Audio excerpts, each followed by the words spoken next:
শীতের শেষ বিকেল। দিল্লির আকাশে হালকা কুয়াশা ভাসছে। সাউথ ব্লকের একটি কক্ষে তখন ব্যস্ততা একটু বেশি। কূটনীতিকদের টেবিলে ছড়িয়ে কাগজ, ফোন লাইনে দ্রুত কথাবার্তা। কয়েক মিনিটের মধ্যেই একটি বার্তা যাবে ঢাকায়, আর সেই বার্তাটাই ইঙ্গিত দেবে দক্ষিণ এশিয়ার রাজনীতির নতুন অধ্যায়ের শুরু। বাংলাদেশের সাম্প্রতিক রাজনৈতিক পালাবদলের পর সবচেয়ে আলোচিত ঘটনাগুলোর একটি ছিল নরেন্দ্র মোদীর দ্রুত অভিনন্দন বার্তা। সংসদ নির্বাচনে বিজয়ের পর বিএনপির ভারপ্রাপ্ত চেয়ারম্যান তারেক রহমানকে তিনি শুধু সামাজিক মাধ্যমে শুভেচ্ছাই জানাননি, সরাসরি ফোনেও কথা বলেন। কূটনৈতিক মহলে এই পদক্ষেপকে সাধারণ সৌজন্য নয়, বরং ভবিষ্যৎ সম্পর্কের টোন সেটিং হিসেবে দেখা হচ্ছে। বাংলাদেশের রাজনৈতিক ইতিহাসে গত এক দশকের বেশি সময় ধরে একটি অঘোষিত ধারাবাহিকতা ছিল। নির্বাচনের ফল ঘোষণার পর প্রথম অভিনন্দন বার্তা প্রায় সবসময়ই আসত ভারত থেকে। তবে এবার পরিস্থিতি ছিল সম্পূর্ণ ভিন্ন। টানা 4 মেয়াদ ক্ষমতায় থাকা শেখ হাসিনার নেতৃত্বাধীন বাংলাদেশ আওয়ামী লীগ নির্বাচনে অংশই নিতে পারেনি। ফলে ক্ষমতার কেন্দ্র বদলে যায় দিল্লির হিসাবও। বিশ্লেষকদের মতে একসময় দিল্লি তারেক রহমানের প্রতি প্রকাশ্য দূরত্ব বজায় রাখত। 2014 সালে যখন ভারতে বিজেপি সরকার গঠিত হয়, তখন তিনি লন্ডনে নির্বাসিত অবস্থায় ছিলেন। সেই সময় দিল্লি বিএনপির সঙ্গে সম্পর্ক স্বাভাবিক করার বিষয়ে খুব সতর্ক ছিল।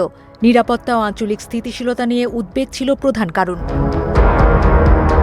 কিন্তু 2024 সালের রাজনৈতিক পরিবর্তনের পর পরিস্থিতি দ্রুত বদলে যায়। আওয়ামী লীগের অনুপস্থিতিতে নতুন বাস্তবতায় দিল্লির সামনে কার্যকর অংশীদার হিসেবে উঠে আসে বাংলাদেশ জাতীয়তাবাদী দল। পর্যবেক্ষকরা বলছেন, এই বাস্তবতাই ভারতের নতুন কৌশলের ভিত্তি। ভারতের দৃষ্টিতে বিষয়টি কেবল রাজনৈতিক নয়, কৌশলগতও।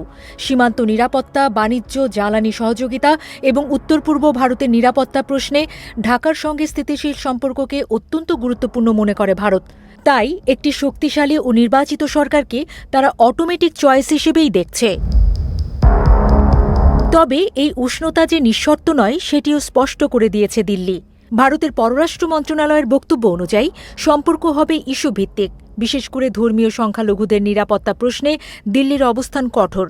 ভারতীয় শাসক দল বিজেপি বারবার বলছে, বাংলাদেশের সংখ্যালঘুদের উপর সহিংসতা বন্ধ না হলে দ্বিপক্ষীয় সম্পর্ক স্বাভাবিক রাখা কঠিন হবে। অন্যদিকে বিশ্লেষকদের মতে বিএনপিও তাদের আগের কড়া ভারতবিরোধী অবস্থান থেকে সরে এসে বাস্তববাদী নীতির দিকে ঝুঁকছে। সাম্প্রতিক বক্তব্যগুলোতে বাংলাদেশ ফার্স্ট ধারণার উপর জোর দেওয়া হচ্ছে। এতে করে দিল্লির কাছে ইতিবাচক সংকেত পৌঁছেছে বলে মনে করা হচ্ছে। আরেকটি গুরুত্বপূর্ণ প্রশ্ন হচ্ছে শেখ হাসিনার প্রত্যর্পণ ইস্যু। কূটনৈতিক মহলের ধারণা, নতুন সরকার এই বিষয়টিকে বড় সংঘাতের কারণ বানাতে চাইবে না, বরং অর্থনীতি, বাণিজ্য ও আঞ্চলিক সহযোগিতার মতো বাস্তব বিষয়গুলোতেই বেশি গুরুত্ব দেয়া হবে। সব মিলিয়ে বলা যায়, দক্ষিণ এশিয়ার রাজনীতিতে একটি নতুন সমীকরণ তৈরি হচ্ছে। ক্ষমতার পরিবর্তনের সঙ্গে সঙ্গে সম্পর্কের ভাষাও বদলাচ্ছে।